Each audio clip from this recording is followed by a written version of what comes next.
क्या पाकिस्तान में theatre TikTok की वजह से क्या ख़त्म हो गया है? मुझे नहीं लगता कि थिएटर कभी भी ख़त्म होगा। और आज का थिएटर जो है टिकटॉक है। टिकटॉक शायद थिएटर ना हो, लेकिन थिएटर का कुछ हिस्सा टिकटॉक पे जिंदा रहेगा। सबसे अहम चीज़ जो थिएटर की है वो है कॉन्टैक्ट। जिसने कभी थिएटर में एक्टिंग नहीं की उसको इसको टैंजिबली समझाना बड़ा मुश्किल है। मुझे लगता है कि इंसान को करीब से देखने, महसूस करने, एक इन्वायरमेंट में इकट्ठे रहने की जो चाह है, जो उसके सर्वाइवल से जुड़ी है, उसके सबसे करीब थिएटर है। What motivates you to select a certain character? अब जो मुझे काम ऑफर होता है उसमें इसकी गुंजाइश बहुत कम है। हमारी एज ग्रुप के लिए कैरेक्टर्स अब बहुत इंटरेस्टिंगली नहीं लिखे जाते। कहानी सुनाने वाले लोग हैं, जो बनाने वाले, जो कहानी में पैसा लगाने वाले लोग हैं, मुझे लगता है उनका जो ट्रस्ट है ऑडियंस में वो ज़रा कमज़ोर है। How does the producer generate that trust? मुझे लगता है कि एंटरटेनमेंट का business like education and health can not be just business. उन लोगों के हाथ में ही नहीं होना चाहिए जिनका ये सिर्फ बिजनेस है। The entertainment business today is not on the side of the audience. How do you select what role to play at different stages of your career? मेरे लिए बहुत ज़रूरी है कि किरदार बाद में आता है, पूरी कहानी क्या कह रही है। Who sets the energy for a set? Mostly and foremost it is the director. Her actor अच्छा काम करना चाहता है, चैलेंजिंग काम करना चाहता है, क्योंकि उसकी इसी कीड़े की वजह से वो एक्टर बना होता है। जो टॉप 3 हैं, सबको पता है, जियो AR हम sort of command the top 3. जियो ज़रा बड़े स्केल के प्लेस करता था, हम टीवी के प्लेस निस्बतन सब तो नहीं, लेकिन हाँ काफ़ी मुख्तलिफ टॉपिक्स पे होते थे थोड़े से। ARY was also experimenting with different stuff. अब सब जब से नंबर गेम समझ में आ गया है सबको, अच्छा जी ऑब्वियसली इट्स बिजनेस, तो एक दूसरे के कंपटीशन में आई थिंक सब एक जैसे ही हो गए। यार जब भी कोई चीज़ प्योरली बिजनेस बन जाती है ना, वो प्रॉब्लम क्रिएट करती है। एंटरटेनमेंट, जैसे मैंने पहले कहा, सिर्फ बिजनेस नहीं हो सकता, नहीं होना चाहिए।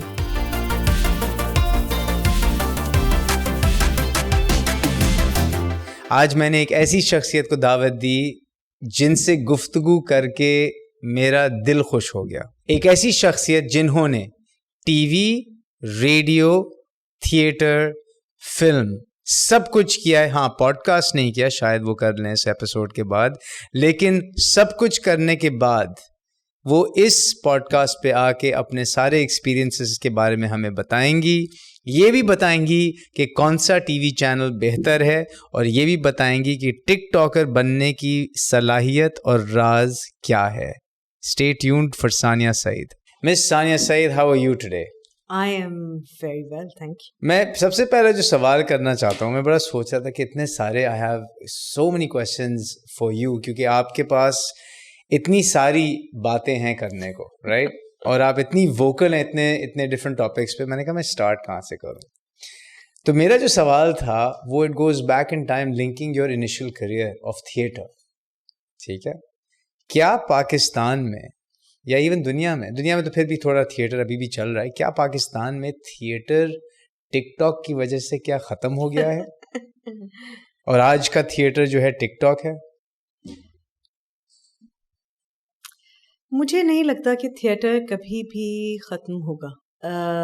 बहुत टेक्नोलॉजी आते और जाते थिएटर देख चुका है, और वो कहीं ना कहीं किसी न किसी शक्ल में ज़िंदा रहा है। टिकटॉक शायद थिएटर ना हो, लेकिन थिएटर का कुछ हिस्सा टिकटॉक पे जिंदा रहेगा। वो लोग जिनका कोई इंट्रोडक्शन नहीं है थिएटर के साथ, अगर हम टिकटॉक को इस्तेमाल कर सकें थिएटर को आगे बढ़ाने के लिए, दिखाने के लिए, या उसकी झलक दिखाने के लिए, तो it can still be helpful, but it's not going to be the same thing. TikTok can not become theatre, क्योंकि थिएटर में एक जो सबसे इम्पोर्टेंट चीज़ है, उसकी क्वालिटी तो अपनी जगह है, वो अच्छा होगा, बुरा होगा, उसका कंटेंट क्या होगा, वो परफॉर्मेंस क्या होगी, जगह क्या होगी, that is besides the point. इन सब को बालाए ताक रखते हुए सबसे अहम चीज़ जो थिएटर की है वो है कॉन्टैक्ट। एक स्पेस के अंदर एक एक इमोशन एक्सपीरियंस करने का एक्सपीरियंस, वो कहीं और किसी चीज में, सिनेमा में आपको फिर भी मिलता है, टेलीविजन में भी थोड़ा बहुत, लेकिन ये जो सिनर्जी है ना between the actor and the audience, जिसने कभी थिएटर में एक्टिंग नहीं की उसको इसको टेंजिबली समझाना बड़ा मुश्किल है कि जो स्टेज पे खड़े होके जो इमोशनल या लेट्स से डिलीवरी देना है अपनी जो आपकी स्क्रिप्ट की, वो ऑडियंस के साथ किस तरह कनेक्ट करे, बट वो चीज़ तो टिकटॉक पे भी होती है. Not really. If you've ever been inside a theater auditorium, एक तो ड्यूरेशन का बड़ा बिल्कुल हाथ फर्क इसमें, है. बहुत बहुत मुख्तलिफ है. दूसरी चीज ये कि जो विलिंगनेस है ना ऑडियंस की, जैसे टिकटॉक है, जो भी सोशल क्या कहेंगे आप, सोशल मीडिया के जितने भी मुख्तलिफ प्लेटफॉर्म्स हैं, इनमें मुझे लगता है कहीं कहीं तो आप बिल्कुल एक्सरसाइज करते हैं कि मैं क्या देखना चाहता हूँ, मैं कितना देखना चाहता हूँ मैं, मगर कहीं कहीं वो नहीं भी है आपके पास. वो तो एल्गोरिदम आपको वही सर्व करेगा, जो दिखाएगा वो जो आप सर्च कर रहे हैं वो आपको दिखाता रहेगा, फिर उसमें और भी बहुत कुछ दिखाता रहेगा, आप देखते रहेंगे.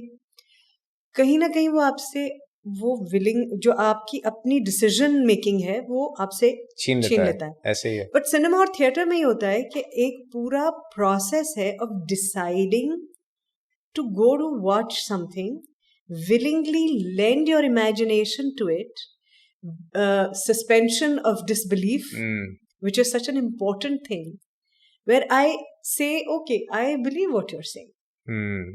Let's do this. Show me. Okay, take me where you're taking me. Social media में भी है, but somehow I feel they trick you into taking it away from you. They trick you into it. So in social media, it's interesting. Social media में suspension of disbelief नहीं है किसी हद तक, उसमें आपका अपना डिसीजन है या नहीं. राइट, अच्छा ठीक है. जब मैं थिएटर देखने जाती हूँ, मुझे पता है आप मुझे एक कहानी सुनाएंगे जो शायद सच हो, शायद सच ना भी हो, शायद वो कोकाफ की कहानी हो, शायद वो फलस्तीन की कहानी हो, शायद वो स्पेस की कहानी हो, शायद वो किसी अदालत की कहानी हो, किसी केस की कहानी जो 1917 में हुआ था. मैं ये सब कुछ विलिंगली कबूल करती हूँ. ये एक फैसला करके आए हैं. मैं फैसला करके आई हूँ कि आप मुझे जो भी दिखाएंगे मैं देखने के लिए तैयार हूँ. और फिर होती है सारी कॉन्वर्सेशन. फिर आप घर जाके सोचते हैं कि यार ये बात सही थी या नहीं थी, पता नहीं. हालांकि आपको पता है कि मैं एक कहानी सुनकर आया हूँ, ये हो सकता है सच है, हो सकता है नहीं है, लेकिन आप फिर भी उसके बारे में सोचते हैं, आप उसके बारे में डिस्कस करते हैं, आप उसके बारे में बात करते हैं. इस सारे प्रोसेस में जो आपकी एजेंसी है ना, वो मेरे लिए इम्पोर्टेंट है. So I think ये जो point है, this only exists for theater and cinema because in those two आप फिजिकली अपने आप को उठा के एक जगह लेके जा रहे हैं और फिर वहां बैठ के 1, 1.5, 2, 2.5 जितना भी है घंटे आप गुजार के and you're watching that content. With strangers. With strangers. With people you do not know. With people who have different emotional levels. They receive emotion on different levels. Their sense of humor can be different. Their tendency to process tragedy can be different. It can be इतने varied factors के साथ बैठकर आप एक emotion experience करते हैं, और अगर वो अच्छा खेल है, अगर वो अच्छी तरह किया गया है तो उसको सिनर्जाइज करता है. सब एकदम से हंस पड़ते हैं, सब एकदम से आह करते हैं, इमोशन को एक्सपीरियंस करते हैं. मसला इसमें इंसान की भी जरूरत नहीं है. मैंने ईरान का एक साउंड एंड लाइट शो था, रफी पीर थिएटर में आया था, जब रफी पीर थिएटर फेस्टिवल होता था. It was about the evolution of mankind, and it starts with two balls jumping, red and green, और उन्हीं 2 balls और sticks से, lights की sticks से पूरा evolution है, till they create a bomb and then he's dancing, this stick character is dancing around the bomb, and all of us like घुप अंधेरा था because you need light, and we could feel people breathing heavily. And my sister who's sitting next to me grabbed my hand and held it. They were stick characters. Wow. And we all knew कि ये फट जाएगा, ये फटेगा, what is he doing? What is he doing? What is he mad? और हमें और वो फटा. जब वो फटा तो हॉल में बैक वक्त आवाज आई. This kind of emotion is difficult to create. It will move you. I'm not saying it doesn't. I mean, look what social media has been able to create for Palestine this time, and for other social issues, environment. And the first of it we saw in Egypt. जब Facebook पे उन्होंने सबने coordinate करके इतना बड़ा चंद साल पहले एक इतना बड़ा protest कर लिया था, and I think उस वक्त हमने realize किया कि यार ये तो इसका असल काम है. बिल्कुल है, और मैं उसके power से बिल्कुल deny नहीं कर रही. लेकिन मुझे लगता है कि इंसान को करीब से देखने, महसूस करने, एक इन्वायरमेंट में इकट्ठे रहने की जो चाह है, जो उसके सर्वाइवल से जुड़ी है, उसके सबसे करीब थिएटर है शायद. ये बायस भी हो सकता है क्योंकि मैं थिएटर में परफॉर्म करती हूँ. But it's also the oldest form of storytelling. It is. And also कि जब सब कुछ भी नहीं रहेगा, जब वो सैटेलाइट के पंखे टूट जाएंगे ऊपर हवा में कहीं स्पेस डिब्री में वो चले जाएंगे, मैं तब भी खड़े होके एक दरख्त के नीचे अपनी कहानी सुना सकती हूँ. So a TikTok star is dependent on the internet and broadband. Yeah. A theater star is dependent on just another person standing in front of them. That's why we are more dangerous than TikTokers. So you've done a lot of plays and a lot of dramas. And you've done a lot of characters that are very different. What motivates you to select a certain character? Depends. Or how do you select a character? Like, what is the thinking that goes behind character selection before you decide कि ये वाला मुझे character play करना है? Yes, I'm in. Okay. ये मैं बहुत अरसे से नहीं कर पाई. To be completely honest, क्योंकि अब जो मुझे काम ऑफर होता है उसमें इसकी गुंजाइश बहुत कम है. एक तो कुछ कहानियां मोनोटोनस कहानियां हैं, दूसरे एज का फैक्टर है. हमारी एज ग्रुप के लिए कैरेक्टर्स अब बहुत इंटरेस्टिंगली नहीं लिखे जाते, इंटरेस्टिंग कैरेक्टर्स नहीं लिखे जाते. खवातीन, हमारी उम्र की खवातीन को जिंदगी की मेन स्ट्रीम का हिस्सा क्योंकि समाज में नहीं समझा जाता, उनको रेफरेंस में देखा जाता है उनकी औलाद के. अगर आप बे औलाद हैं तो आपकी कोई कहानी नहीं हो सकती. अगर आपके बच्चे नहीं हैं, अगर आप शादीशुदा नहीं हैं, अगर आपके घर में कोई दंगे फसाद नहीं हो रहे, अगर आपके यहाँ कोई जेलस बहू नहीं है या आपके यहाँ पागल सास नहीं है, आपकी कोई कहानी नहीं हो सकती. तो आपकी इंडिविजुअल कहानी इस एज ग्रुप की हो ही नहीं सकती. That's a very interesting insight. If you notice, you're right, absolutely right. नहीं होती. And this is let's say middle-aged and above women who have older kids, for example. Yeah. So that you can create that nonsensical drama, right? Where everybody's against everybody, family feuds. तो ये इनका ये कहना है एक तरह से ड्रामों का कि औरत की या मर्द की at this age उनकी अपनी कोई चाहत और जिंदगी नहीं होती. अगर है भी, जैसे अभी आजकल एक प्ले बहुत पॉपुलर है, forget its name, लेकिन उसमें भी ये है, और मैंने भी किया है एक ऐसा कैरेक्टर, in all honesty, जिसमें the protagonist is the elder woman in the family. Okay. But she's so negative. अच्छा, बहुत इंटरेस्टिंग कैरेक्टर हो सकता है अगर हम उसका कॉम्प्लेक्स एक्सप्लोर करें. क्यों है ऐसी?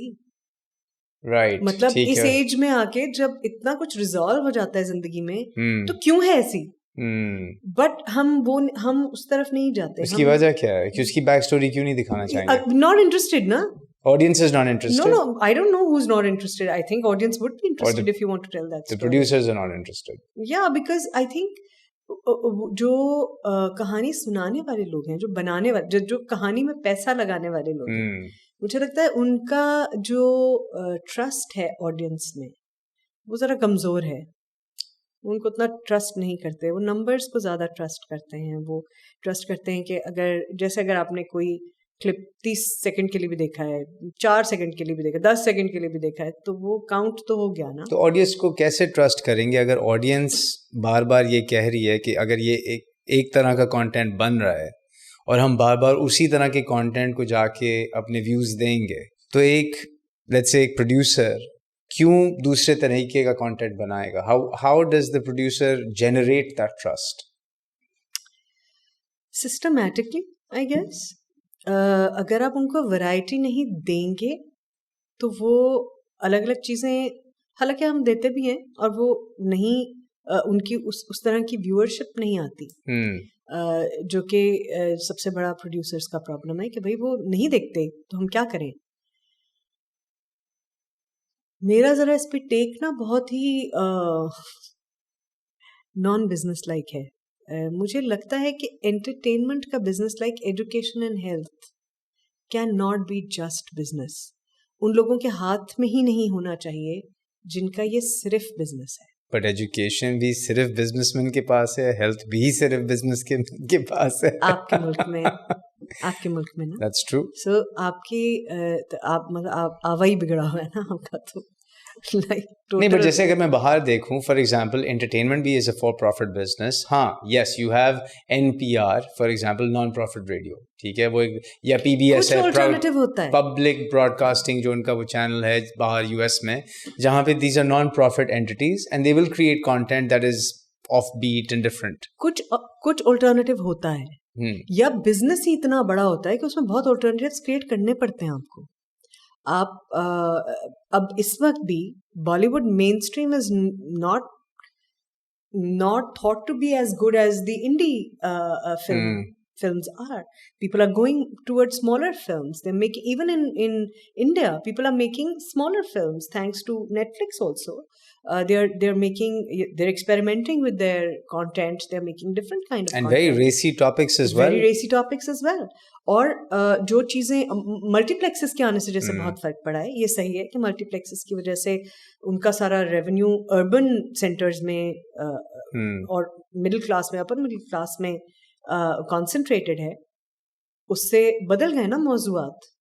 बट उसमें उन्होंने रिस्क लिया। फॉर एग्जाम्पल, अब नाउ दैट यू मेंशन, एक शो बना था मेड इन हेवन, Amazon पे पब्लिश हुआ था, इंडियन शो था, that looks at major issues that we all know about, but from the lens of a wedding planners, you know, वो बड़े high-end wedding planners हैं, वो issues को approach करते हैं through weddings. Yeah. And the fact that they actually made that content to me was a shock. I think it was one of the best shows ever created. अब सवाल ये बनता है, क्या पाकिस्तान में ये बन सकता है? और अगर बनेगा तो चलाएगा कौन? हाँ, मुझे लगता है कि पाकिस्तान में ये चीज़ें बनाना ज़्यादा आसान था। If you ask me honestly, we were doing a lot of very good stuff till the 90s. And that was a repressive time for Pakistan. The 80s were not a great time. No. Till the 2000s, I think we were doing okay. We had, हमारे पास बड़ा अच्छा content था. हम बड़े अच्छे सवाल पूछ रहे थे. हम बहुत अच्छे ज़ावियों से, मुख्तलिफ ज़ावियों से, इनोवेटिव ज़ावियों से किरदारों को, सिचुएशंस को, अपने माशरे को, अपने लोगों को, अपनी तारीख को हम देख रहे थे। जैसे ही ये निरा बिजनेस बन गया, सिर्फ बिजनेस, आप देखें कि एक पूरे माइंडसेट में तब्दीली आई है। कब बना क्योंकि ये अब business? मेरा I think late 2000s late 2000s में बनना शुरू हो गया था। और फिर इसी जैसे कोविड में ऑक्सीमीटर महंगा कर दिया था ना, क्योंकि आपको सांस नहीं आ रही थी, तो जो चीज़ जो चीज़ सबसे इम्पोर्टेंट है, मैंने उसके ऊपर प्रॉफिटियरिंग की ना। मेरे जो भी कॉम्प्लेक्सेस हैं, जो भी मेरे मसाइल हैं, अगर आप उस पर प्रॉफिट शेयरिंग कर रहे हैं तो you are not on my side, right? You are not on the entertainment business today is not on the side of the audience. मैं अपनी ऑडियंस से डिसएग्री कर सकती थी पहले, और फिर भी अपना पॉइंट ऑफ व्यू रख सकती थी। वो देखते थे, वो डिसएग्री भी करते थे, जो नई बात पसंद आती थी वो नहीं भी पसंद आती थी ना। लेकिन एक तो हमारे पास ये सोशल मीडिया का नहीं था कि कोई कुछ भी आके कहीं से भी बैठ के, जिसका कोई शायद उसने पूरी बात सुनी भी नहीं है ध्यान से, शायद कॉम्प्रिहेंशन भी बहुत ऐसा कोई कमाल नहीं है, पूरी बात कॉम्प्रिहेंड भी शायद उसने नहीं कॉन्टेक्स्ट में की है, वो भी आगे कुछ भी कह के जा सकता है. And then the whole society has gone on to this moralistic high ground and they rant without context actually. and even listen, I think ये जैसे मैं कह रही थी 10 ये वो जो आपके शॉर्ट्स हैं कितने होते हैं, 30 सेकंड के होते हैं, जो भी होते हैं, shorter sometimes, they're shorter sometimes, वो ज्यादा पॉपुलर होते हैं, उनके व्यूज ज्यादा होते हैं, उन पे रिस्पांस ज्यादा आता है, और लोग रैंडम बातें कर रहे होते हैं उसके ऊपर, जबकि पूरी बात सुनी भी नहीं होती है, आपने भी उसको कहीं बीच कॉन्वर्सेशन में से निकाला होता है. तो वो बगैर ये सोचे हुए कि अच्छा यार ये बात कही है तो आगे पीछे क्या कहा था, जो हम किताब पढ़ते हुए करते हैं, अरे क्या ये क्या बात हुई, ये है पीछे तो इस किरदार ने ये नहीं किया, अरे भाई क्या था, हम फिर भी जाके पीछे देखते हैं, यार कंफ्यूज कर दिया मुझे, क्या है ये पीछे क्या था, यू नो. वो अब नहीं कर रहे आप सोशल मीडिया पे, क्योंकि आपको रिस्पॉन्ड करने की जल्दी है, आप बहुत रिस्पॉन्ड करने, डेस्परेशन है टू रिस्पॉन्ड, क्योंकि आपका जो रिस्पॉन्स है इतना जनरली सोसाइटी इतनी कमज़ोर हो गई है, या इतनी कमज़ोरी महसूस कर रहा है इंडिविजुअल, हेल्पलेसनेस महसूस कर रहा है इंडिविजुअल, कि उसका रिस्पॉन्स उसका सबसे बड़ा हथियार है इस वक्त. मैं कैसे सुनाई दूं, मैं कैसे दिखाई दूं, वो वोट नहीं है, वो ओपिनियन नहीं है, पॉलिटिक्स के बारे में मुझे कुछ समझ ही नहीं आ रहा हो क्या रहा है, साइंस का मुझे कुछ पता ही नहीं है, पढ़ाया ही नहीं है मुझे, I am not being able to grasp the changes that are happening so fast in the world. I stand nowhere in all those changes, मेरे कंट्रोल में कुछ भी नहीं है except that response. But actually and I perceive you as a powerful person, and I can run you down by a response, by calling you some bad name. I'll have a trail of people behind me. But the thing is, what's interesting is that if you flip it from the other side, right? If I, let's say, compare the power of a response on social to a vote, right? My vote, ठीक है, fine, rigging, all of that aside, जो कुछ भी चीजें हो रही हैं, but let's say the votes are not rigged. My vote has an impact over the next 4 to 5 years. Okay? Because hopefully people like me elect a certain person and we're done.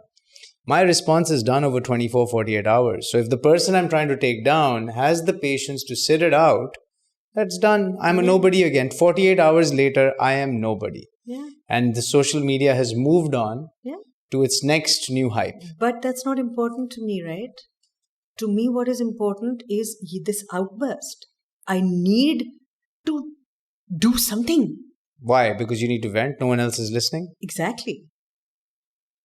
ये छोटा सा shot of power, इसीलिए ये खतरनाक है. So let me flip this. Let's say अगर content ऐसा बन रहा होता है जहाँ पे मेरे मसले मसाइल मुझे सामने टीवी पे नजर आ रहे होते, राइट, प्लेज में नजर आ रहे होते कि oh wow this is an actual issue and not these घिसे पिटे सास बहू affairs all of that, but genuine issues वो भी होते हैं, वो होते हैं, बट विद इन एग्जैक्टली वो मिक्स वो भी 10% ये 10% ये.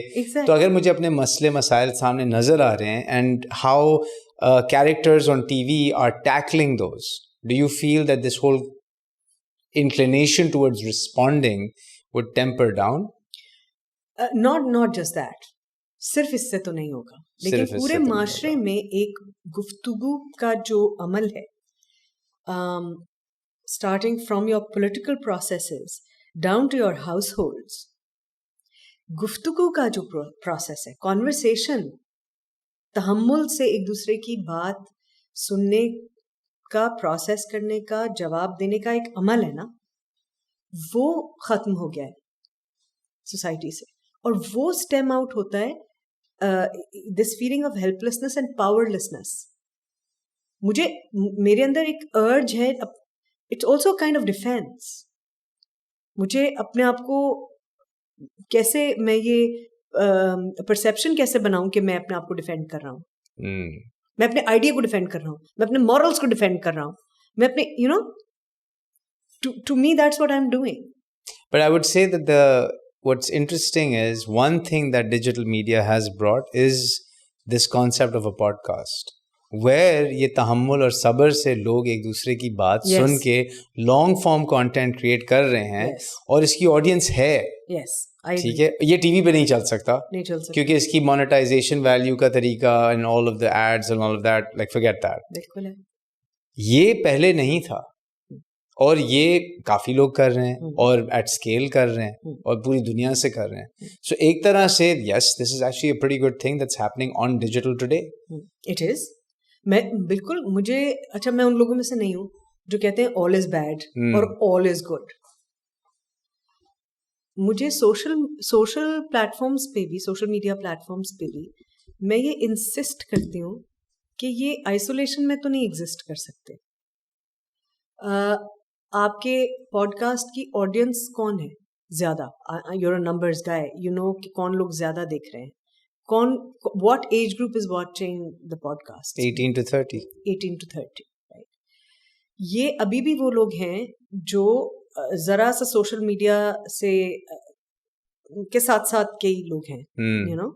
अभी वो पुराने कुछ उनके पास पेरेंटिंग भी होगी, स्कूलिंग भी होगी, कुछ सोशल सर्कल्स में भी पुराना तरीका यू नो सोशलाइज करने का शायद राइज रहा हो.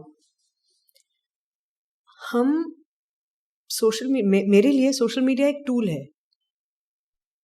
मैं उस पर क्या तलाश करूंगी वो मेरी बाकी सारी जिंदगी डिसाइड करेगी.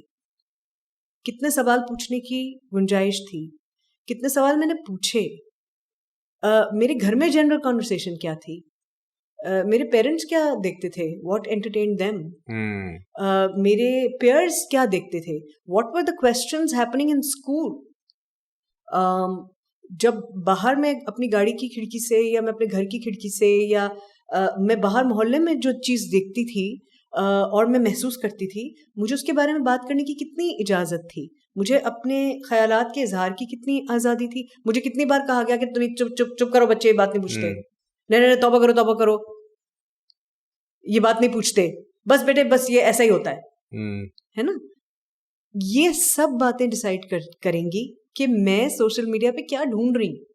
सोशल मीडिया पे तो कार्ल सेगन का कॉस्मॉस भी है, ऐसे ही सोशल मीडिया पे ये पॉडकास्ट्स भी हैं, सोशल मीडिया पे ही आइटम नंबर्स भी हैं, सोशल मीडिया पे और भी खुदा जाने क्या क्या है.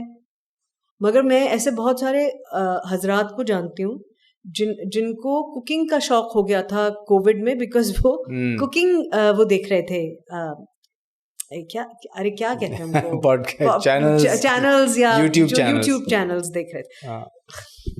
70s के बच्चे, माफ कर देना भाई, हम लोगों को 70s के बच्चे हैं, यू नो, वो देख रहे थे. और एक बहुत मेजर सोशल नॉर्म टूटा कि मर्द तो किचन में नहीं जाते, जिन घरों में नहीं जाते, उनके पास भी करने को कुछ नहीं था. उन्होंने कहा हट यार, ये तुम नहीं सही पकाती हो, मैं पकाता हूँ मटन 2 प्याजा आज, you know.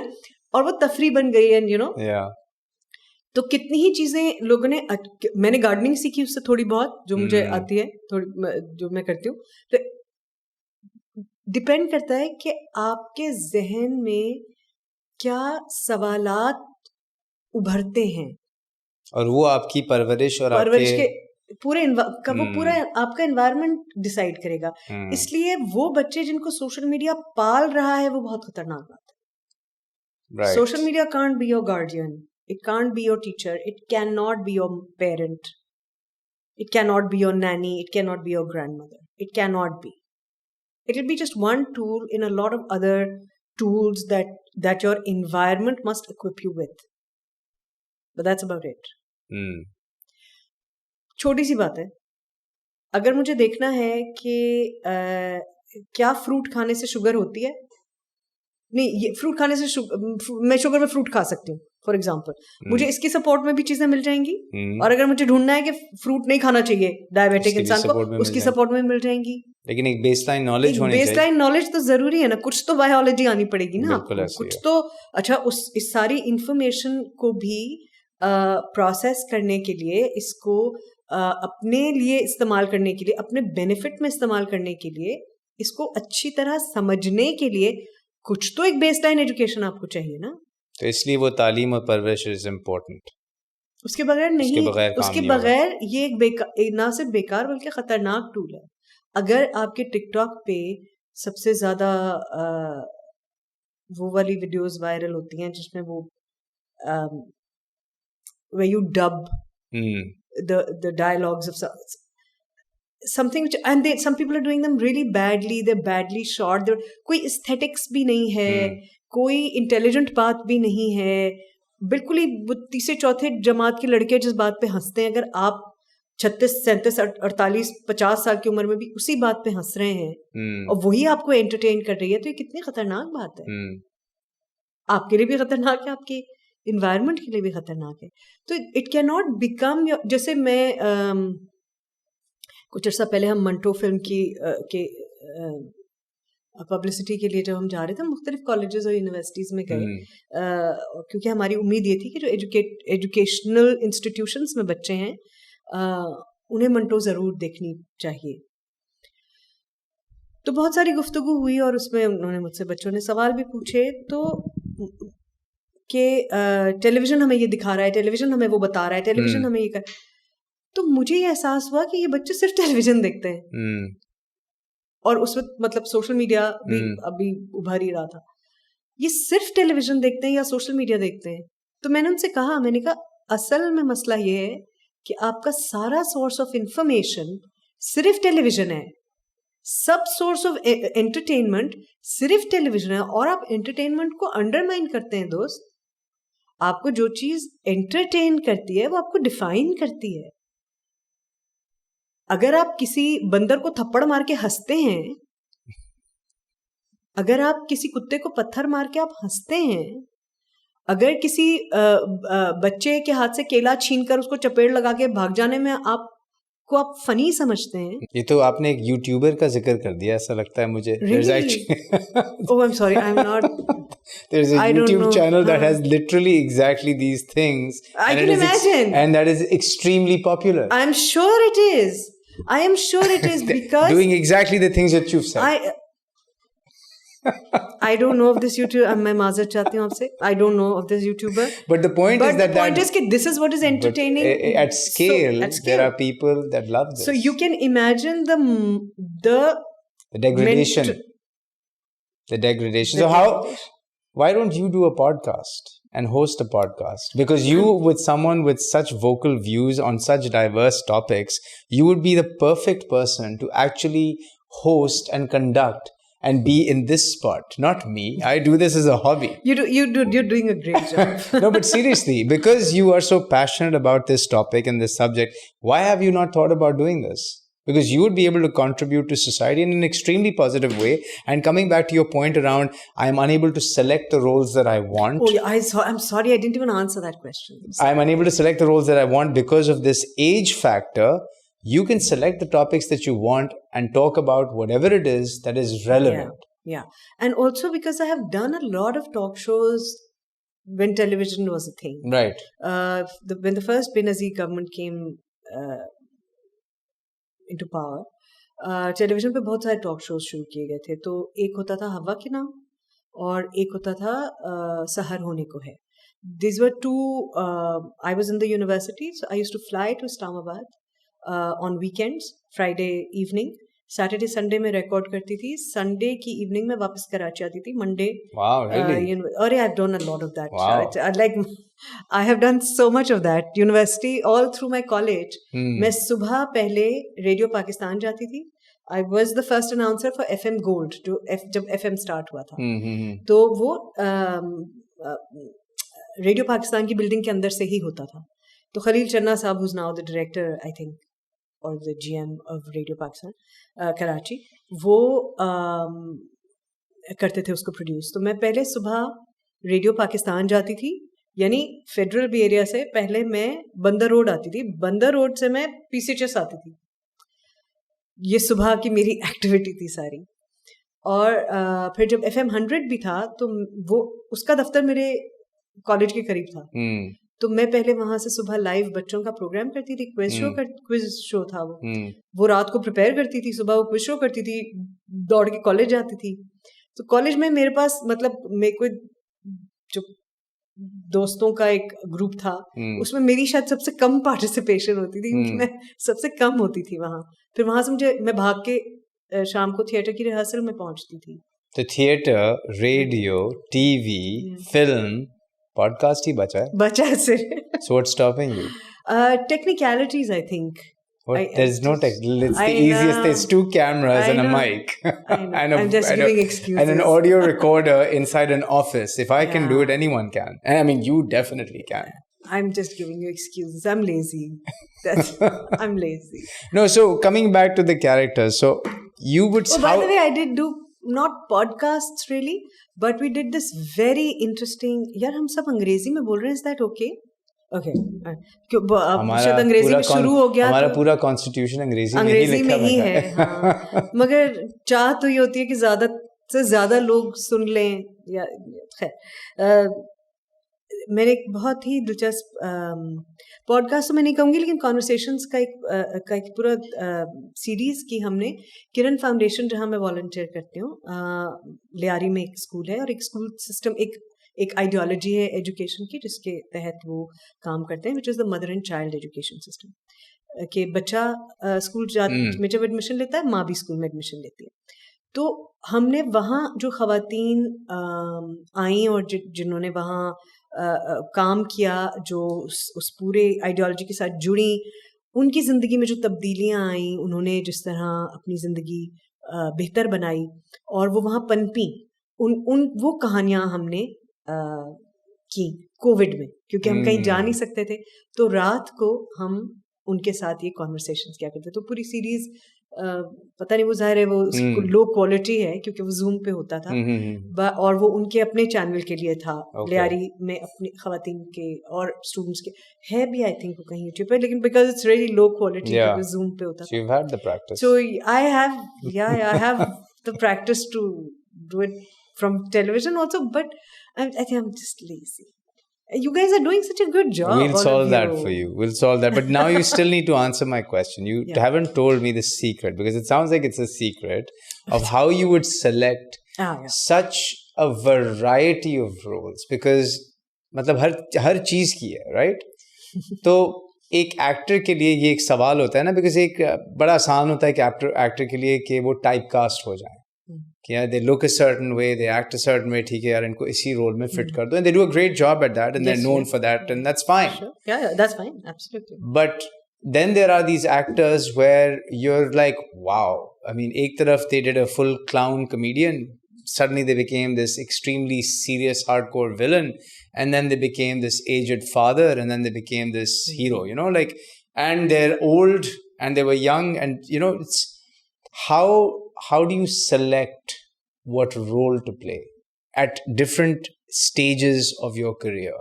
At all stages of my career, what was really important to me was, what is the story as a whole saying? कहानी अपने पूरे मुकम्मल शक्ल में क्या कह रही है. मेरा किरदार, मेरी अदाकारी, वो सब कुछ उसका एक छोटा हिस्सा होगा. उस कहानी का पूरा इम्पैक्ट क्या है. तो चाहे वो आहट है, चाहे वो बंदिश है, चाहे वो, क्योंकि बंदिश कह रही हूँ, तपिश, जिसमें जो एक्चुअली मेरा पहला सीरियल था, जो स्टूडेंट पॉलिटिक्स पे था, जिसमें मेरा एक बहुत छोटा सा किरदार था, जो बाद में फिर नूरुल हुदा शाह ने थोड़ा सा उसको एक्सटेंड किया. साहिरा काज़मी उसकी डायरेक्टर थी, तो उन्होंने कहा कि इस किरदार को थोड़ा और बढ़ा लो.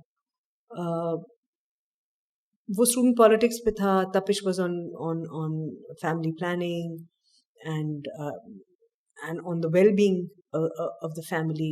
Sitara and Mehrun Nisa was a completely different kind of story, different, बल्कि flip characters थे बिल्कुल ही, आहट और सितारा और मेहरुन निसा. मेरे लिए बहुत ज़रूरी है कि किरदार बाद में आता है, पूरी कहानी क्या कह रही है, फिर क्या मैं ये कर चुकी हूँ या नहीं, और जो कुछ मैं कर चुकी हूँ मैं भूल भी चुकी हूँ, मुझे याद नहीं है. तो अगर कर चुकी हैं, नहीं करेंगी दोबारा? नहीं करूंगी, कोशिश करूंगी कि ना करना पड़े. रीजन? बोर हो जाती. अच्छा, बोर हो जाती हूँ. So basically you look at the larger picture कि सबसे पहले तो टोटल ओवरऑल कहानी की स्टोरी क्या है, विद इन दैट इस कैरेक्टर का रोल क्या है, ये कैरेक्टर मैंने पहले प्ले किया है या नहीं, अगर प्ले किया है then ठीक है fine, maybe it's a little boring, that's fine. और अगर नहीं प्ले किया है then how do you break the character down to bring your style to it? How do you do that part? Drama, unless it's, even if it is a monologue, even then, it is a collective craft. A lot of people come into it. पहले तो मैं उसे अपने लिए synthesise करती हूँ कि क्या मैं इसे किस तरह देखती हूँ किरदार को. So wait, let me pause. A lot of people come into it का मतलब in terms of the scriptwriter, the actors, the lighting, directors, producers, the gophers, the boom holders. Everybody. You mean To me, everybody's part of that performance. Everybody. including the guy who brings you the tea to keep you up. Absolutely. Because that person's energy contributes to the energy of the set, which is going to affect my performance. Okay, so you're saying that the set energy is key, which a lot of people don't really discuss. Set energy has to be... Yes, your collective energy is extremely important. Sometimes it's a very good script, it's a very good character. Good cast also. Good cast also. But मैं उस environment में नहीं comfortable होती. Who sets the energy for a set? Actually, it can be anybody. Mostly and foremost, it is the director. वो अपने काम को किस तरह अप्रोच करते हैं और वो बाकी के फैक्टर्स को कैसे अप्रोच करते हैं will decide what the environment of the set is. And who can kill the energy of a set? The director. Actor नहीं kill कर सकता. कर सकता है, मगर सबसे ज्यादा director. क्योंकि अगर director ऐसे actor को काबू कर ले तो फिर it'll be... हर actor अच्छा काम करना चाहता है. हर actor अच्छा काम करना चाहता है, challenging काम करना चाहता है, क्योंकि उसकी इसी कीड़े की वजह से वो एक्टर बना होता है. तो फिर इतने नखरे क्यों होते हैं कुछ एक्टर्स के? हाँ, वो तो अपनी पर्सनल नीड्स भी होती हैं. बाज़ दफा इतनी अटेंशन चाहिए होती है. पानी खुद ले लें जाके. हाँ, ऐसी कोई कौन सी बड़ी बात हो गई? बिल्कुल भी नहीं है. और ज्यादातर एक्टर्स में नहीं है एक्चुअली. अगर आप हमारे एक्टर्स देखें तो ज्यादातर एक्टर्स में नहीं है. चंद एक में है वो बैगेज पीछे का है कुछ. हाँ, उसका ताल्लुक एक्टिंग से नहीं है. उसका ताल्लुक वो घर में भी शायद ऐसे ही होंगे, या उनकी ये नीड है कि मुझे अटेंशन मिले, या मुझे इस पावर का एहसास दिलाया जाए कि मैं हूँ, मेरी ये पोजीशन है आज जो शायद कल ना हो. हाँ बिल्कुल. मगर देयर ओके विद दैट ना. उनको आज ही उसकी जरूरत है, और कल यकीनन नहीं होगी. वो कल यकीनन नहीं होगी, लेकिन उन्हें, और फिर कुछ वाकई कुछ टेक्निकल चीजें भी हैं. कुछ किरदार ऐसे हैं जो मांगते हैं आइसोलेशन. Explain that. ओके, कुछ कैरेक्टर्स ऐसे होंगे जिनमें आपको एक पर्टिकुलर स्टेट ऑफ माइंड में रहने की जरूरत है. आपको नहीं चाहिए ह्यूमन इंटरेक्शन. so, क्या ये मेथड एक्टिंग कहलाएगी? हाँ, मेथड भी हो सकती है, बिल्कुल क्या मेथड एक्टिंग भी है, लेकिन पर्सनालिटी पे भी डिपेंड करता है ना, कि मैं जितने ज़्यादा लोगों से मिलती हूँ मैं डिस्ट्रैक्ट हो जाती हूँ, मैं फोकस नहीं कर पाती, मेरी एनर्जी वेस्ट हो जाती है. मैं थकती हूँ ज़्यादा लोगों से बात करके. I want to keep my focus. उस कैरेक्टर के माइंडसेट में रहना चाहती हैं during the course of the let's say the recording. मसलन ज़रगुना में जैसे मेरे काफ़ी चीज़ें उसकी मेरे बिल्कुल मिजाज के मुताबिक थी, लेकिन जो उसका गुस्सा है, मैं बहुत देर इतनी देर गुस्से में रख नहीं सकती अपने आप को. तो मुझे फिजिकली मैं दूर चली जाती, बकरियों के साथ बैठती थी, so that nobody talks to me, ताकि मैं उस पर मुझे बहुत मेहनत करनी पड़ेगी वो वापस लाने के लिए, वो स्टेट ऑफ माइंड वापस लाने की. एक पूरा सर्ज आता है बॉडी के अंदर, you know, when you want to conjure a particular emotion, you know, वो बहुत और ये मैं बहुत टेक्निकल बातें में नहीं जाना चाहती. वो हर एक्टर का अपना मेथड होता है, और वो सब मेथड ठीक है, as long as the expression is convincing, वो सब ठीक है. It's like golf, as long as the ball gets there. Everything's okay. और बाकी एक्टर्स भी उसके साथ सब एक्टर्स ये बात समझते हैं. अगर कोई कह देता है ना उस वक्त क्या, तो वो कहते हैं हाँ ओके. सब एक्टर्स ये बात समझते हैं. सिर्फ होता क्या है कि हम बहुत लिमिटेशंस के साथ काम कर रहे होते हैं. एक घर में आप शूट कर रहे हैं जिसमें 3 ही कमरे हैं, एक कमरे में 8-9 लोग बैठे हैं, एक कमरे में एक बंदा बैठा है, एक कमरे में एक बंदा बैठा है. प्रॉब्लम वहाँ ज़्यादा होती है, क्योंकि ज़ाहिर है अगर 25 लोगों की कास्ट है तो 25 कमरे तो नहीं पैदा किए जा सकते ना कहीं से। फिर भी कोई इतना हार्ड एंड फास्ट वो नहीं होता। जब कोई ऐसे मौके होते हैं सब लोग आपस में घुल मिल जाते हैं, कमरे भी शेयर हो जाते हैं, कोई ऐसा मसला नहीं है। हाँ, अगर कोई बहुत ही इस तरह के मिजाज का है अदाकार कि भाई मैं बिल्कुल ही नहीं करना चाहता, वो रेयर है, होगा कभी किसी सीन में भी डिपेंड करता है कि मुझे शायद उस तन्हाई की ज़रूरत है, उस फोकस की ज़रूरत है, उस अटेंशन की ज़रूरत। और थकाने वाला काम है, आप थकते हैं, आप लेटना चाहते हैं, आराम करना चाहते हैं, सीन्स के बीच में लंबा गैप है, अब आप बैठे में 6-6 घंटे बैठे रहते हैं एक्टर्स, 8-8 घंटे बैठे रहते हैं। तो ये भी एक चीज़ है कि हम चाहते हैं कि भाई हम अलग अलग रहें, या हमारे पास अपनी स्पेस हो। फिर this too much to handle, costumes भी हैं, स्क्रिप्ट भी है, फलाना भी है। अब हम लोगों की generation is used to doing all that, क्योंकि हम तो अपने कपड़े खुद इस्त्री करते थे, हम अपना सामान भी खुद उठा के लाते थे। मैं तो बसों में आती थी, 2 बसें बदल के अपने बैग बना के कॉलेज लेके जाती थी, कॉलेज से पीटीवी पहुंचती थी, पीछे मैं अपने कपड़े खुद इस्त्री करती थी। और कराची की गर्मी ऐसी ही थी जैसे आज ऐसी ही थी।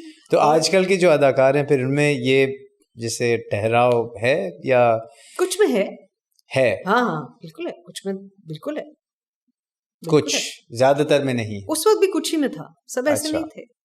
ये जो हमें पास्ट की बीमारी है ना, नॉस्टैल्जिया की, सब बहुत अच्छा था, सब लोग बहुत अच्छे थे, ऐसा नहीं था, सब ऐसा ही था जैसा आज सब प्लेस बहुत अच्छे थे, ऐसा ही था। अच्छे बुरे लोग थे, अच्छे बुरे एटीट्यूड्स थे, कंस्ट्रक्टिव एटीट्यूड्स थे।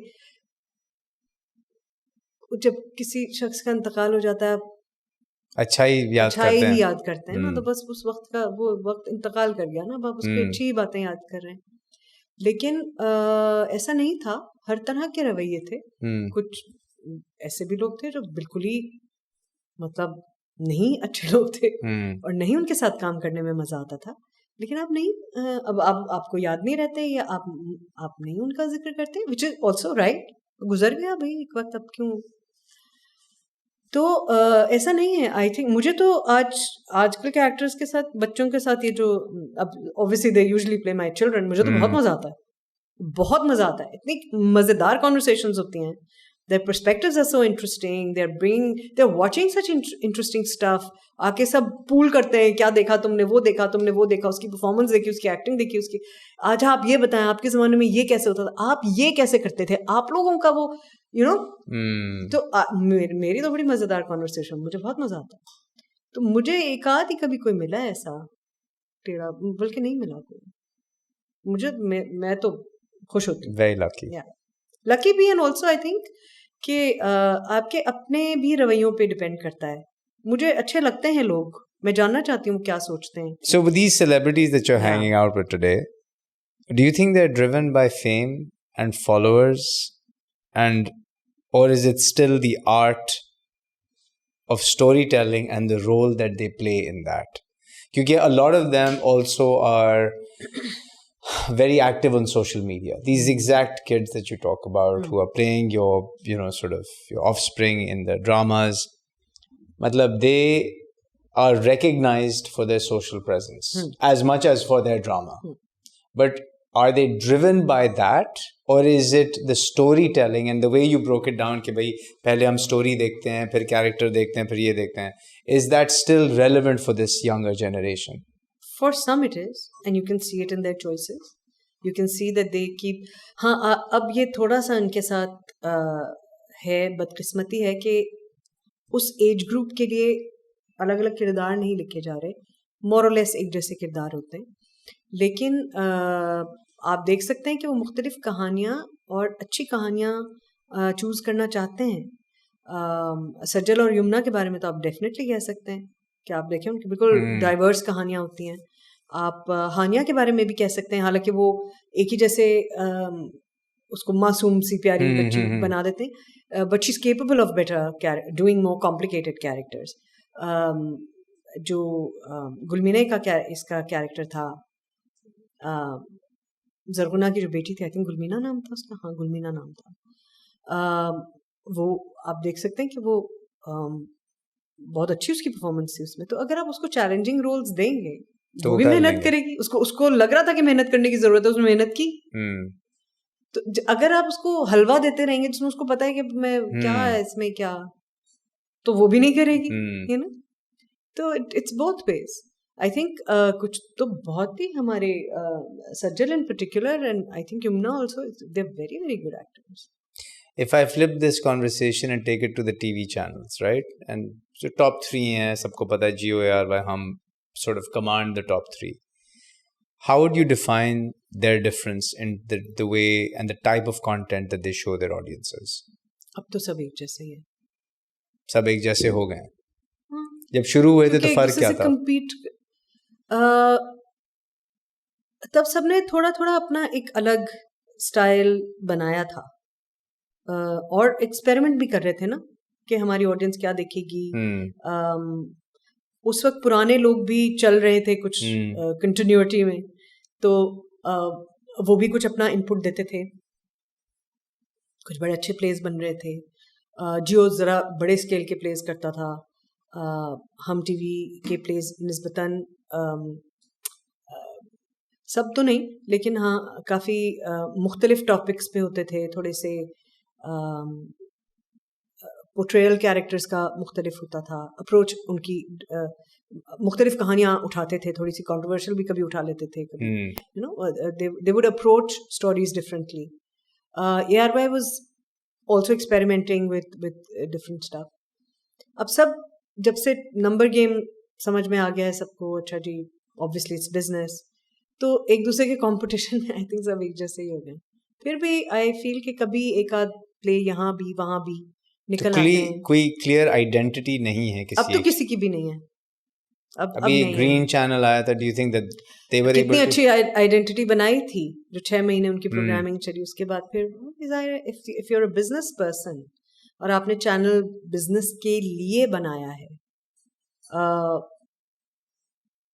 और इस पे भी डिपेंड करता है, अगर आप बिजनेस पर्सन भी हो तब भी आपकी अच्छी हेल्दी एंटरटेनमेंट के साथ कितनी कमिटमेंट है, इससे भी फर्क पड़ता है ना. कि मैं प्रॉफिट तो कमाऊंगा यार, लेकिन मैं साथ अच्छी एंटरटेनमेंट भी जनरेट करूंगा, और मैं रिस्पॉन्सिबली एंटरटेनमेंट जनरेट करूंगा. तो आई थिंक थोड़ा सा रिस्पॉन्सिबिलिटी लेने की कमी है. अब it's only business. I will sell what sells. Do you think that a Pakistani Netflix would work? Do you think people would pay for that? The same. It would become the same. Yeah, because it will be numbers again, na? So उस पे unique stories नहीं डालेंगे. उस पे unique stories नहीं डालेंगे. अगर लोग सब्सक्राइब कर रहे हैं, बेशक महीने के 50-100 रुपए हों, समथिंग वेरी नॉमिनल.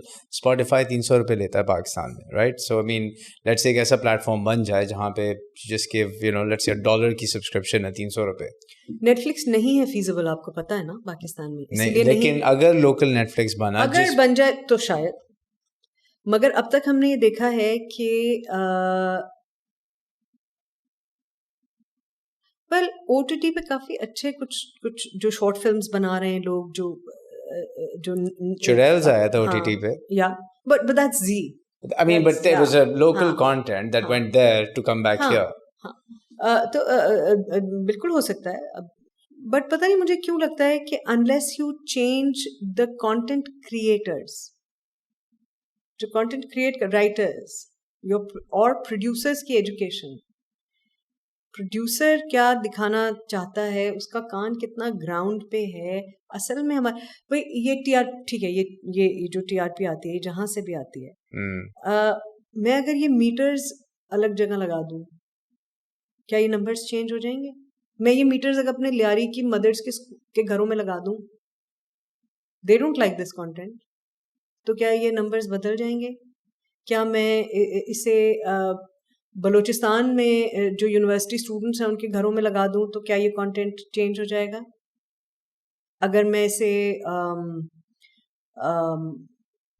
एबटाबाद में एक स्कूल है बहुत इंटरेस्टिंग, उनका एक बिल्कुल डिफरेंट तरीका है पढ़ाने का, अगर मैं वहाँ उनके घरों में, और कोई एफ्लुएंट लोग नहीं है, these are all middle class, low middle class people, working class people, अगर मैं उनके घरों में लगा दूं तो क्या ये कंटेंट चेंज हो जाएगा? होना चाहिए, लाजमन होगा. आप किसके व्यू, और ये भी एक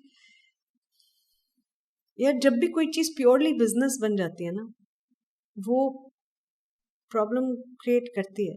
एंटरटेनमेंट जैसे मैंने पहले कहा सिर्फ बिजनेस नहीं हो सकता, नहीं होना चाहिए, एज अ पॉलिसी नहीं होना चाहिए। तो उसमें एक एजुकेशन का कंपोनेंट है।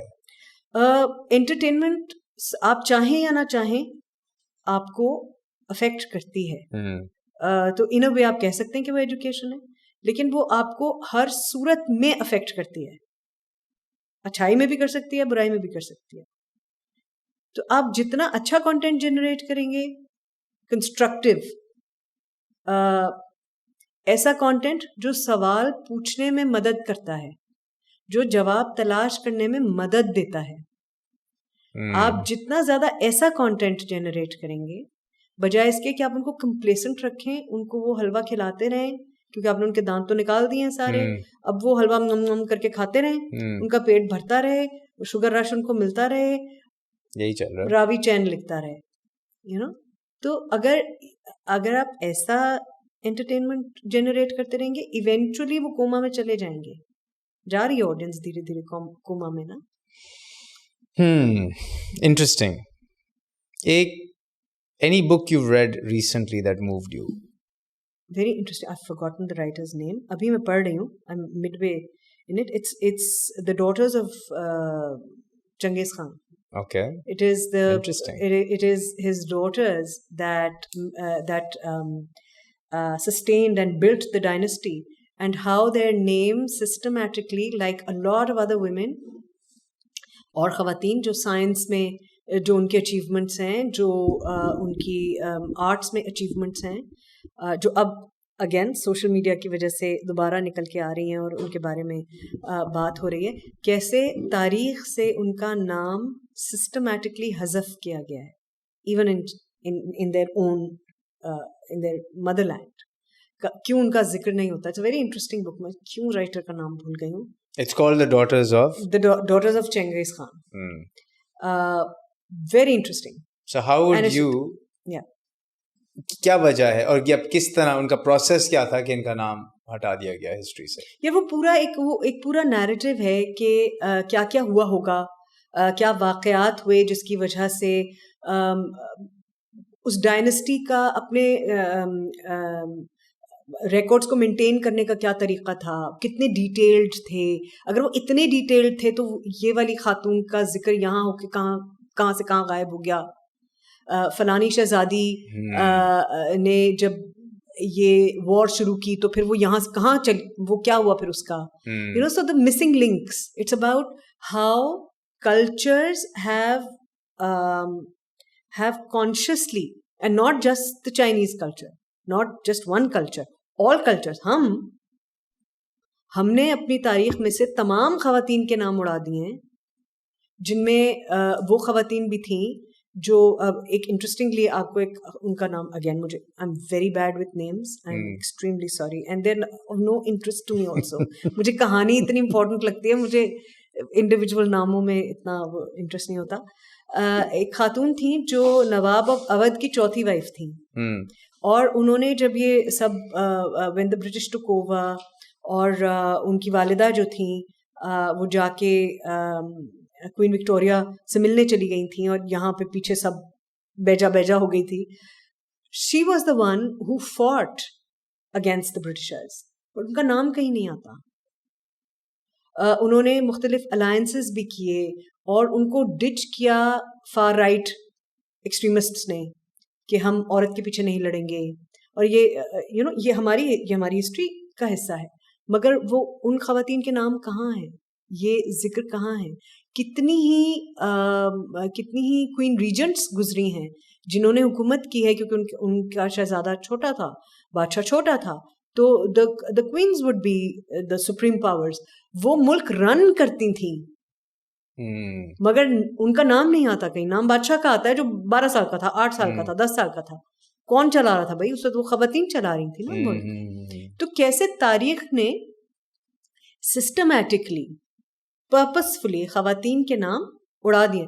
कितने साइंटिस्ट ख़वातीन के नाम आप जानते हैं? ये तो अब निकल के आ रहा है ना कि जी वाईफाई भी किसी खातून ने, माइक्रोवेव भी किसी खातून ने, कंप्यूटर का वो बेसिक जो आप लोगों का है क्या फॉर्मेट जो है वो भी किसी खातून ने का इजाद किया हुआ है। जंग में जो खवातीन रोल प्ले करती थी, चलिए जंग की बड़ी हिस्ट्री होती है और वो बहुत चेरिश की जाती है और बहुत उसके हीरोज होते हैं, जितनी कम्युनिकेशन जंगों में होती थी वो उसमें खवातीन का एक बहुत की रोल होता था. कहाँ गई वो खवातीन? डॉक्टर्स कहाँ गई? वो नर्सेज कहाँ गई? कितने ही नाम, कितनी ही ऐसी फील्ड्स हैं जो हमारी हर्बल मेडिसिन है फॉर एग्जांपल, जो हमारी जो अर्थ हमें देती है. Women had inherent knowledge, not just us, सिर्फ हमारी नहीं, all over the world they had such inherent close knowledge of herbs and medicines. And most of the women that were burnt at the pyre were women who were outspoken women, who were intelligent women, who were independent women, who were business women, branded as witches and burnt. और आपने भी यही किया. जो ज्यादा बोलती है उसको चुप कराओ. So how would you, knowing all of this and reading all of this history, how would you ensure that your name, Sania Saeed, does not go through the same? I'm not interested in that at all. एक तो ये बात है कि इस पे बहुत मुनहसर है आपके नाम का आगे जाना कि आप हिस्ट्री में किस वक्त में एग्जिस्ट करते हैं. इस वक्त के बहुत कम लोग याद रह जाएंगे. वजह? क्योंकि इस वक्त कुछ बहुत ऐसा तब्दीली का वक्त नहीं है. हम बहुत स्टैग्नेंट वक्त में हैं. उसमें हम सिर्फ अपना किरदार अदा करेंगे जो थोड़ी बहुत ब्रेक शायद लगाने में अपनी अपनी फील्ड्स में मदद करे और थोड़ा गाड़ी को आगे ऊपर अपहिल धक्का देने में शायद मदद करे. हम में से अक्सर के नाम याद नहीं रह जाएंगे आपको. ऐसा कौन सा और मुझे नहीं लगता कि फिर? मैंने ऐसा कोई काम भी किया है कोई बहुत ऐसा कमाल के. काम तो आपने काफी किया, ये तो हाँ, मतलब TV, radio, theatre, film, hosting shows, except podcasts, by the way, which we'll come to in. You're going to rub this in now. We'll make sure that happens as well. And when that happens, then you've done everything. No, I haven't flown a plane yet. That's overrated. It's done. I know bots are doing that anyways. You're just like pretending to be a pilot now. Yeah, that's true. So wo din gaye. Unless you want to fly a Cessna. Wouldn't that be lovely? Wouldn't that be lovely? Ek din. Inshallah. Interesting conversation. I've really enjoyed the discussion. If you had to leave a message for a TikToker, not an actor, what would that message be? For a TikToker, some of them are doing a very good job, actually. But what I would say is कि अपनी longevity के लिए, अक्सर TikTokers अपने आप को project करने के लिए ये मीडियम यूज करते हैं. तो अपनी ही लॉन्जेविटी के लिए थोड़ा सा अपने आप को थोड़ा सा फोकस अपने ऊपर से हटाएं अपनी लॉन्जेविटी के लिए और अपने इर्द गिर्द देखें कि आपके माहौल में आपका किरदार क्या बनता है, आपका किरदार क्या होना चाहिए और क्या आप वो किरदार अदा कर रहे हैं. चाहे आप 10 सेकंड की 10 सेकंड में बाय द वे बहुत कुछ होता है. 10 सेकंड जब कैमरा यूं जा रहा होता है ना तो उस फील्ड में बड़ा कुछ आता है. वो फ्रेम क्या सेलेक्ट कर रहे हैं आप 10 सेकंड की उस स्पैन में, आपने क्या दिखाया है मुझे. इसके लिए अपने आप को एजुकेट जरूर करें. या आपकी उम्र की लंबाई के लिए, तवालत के लिए जरूरी है ताकि आप ज्यादा वक्त देखे जाएं. अगर आपकी एग्जिस्टेंस, आपका होना इस बात पे डिपेंडेंट है और आप समझते हैं कि मेरी एग्जिस्टेंस इस बात पे डिपेंडेंट है कि मुझे देखा जाए, तो फिर make yourself worth my time कि मैं आपको देखूं. तो मैं जब आपको देख के हटूं तो वैसी ही ना हूं जैसे मैं आपको देखने से पहले थी. कुछ तब्दीली तो आई, कुछ फर्क तो आया. Very well said. Thank you. That's amazing. Thank you so much for the conversation. I really enjoyed the discussion because you looked at content and storytelling from a completely different lens. A lot of people look at dramas, actors from an actor's perspective. You know, अक्सर ये होता है कि पूरा भूल जाते हैं कि in the larger scheme of things, what role does that character play? And the actor, what role does that actor play in portraying that character? But that comes from my political training and the political theatre that I have done. That attitude, by the way, for a purely professional actor may not always work. I was just lucky. I have focused on myself very little.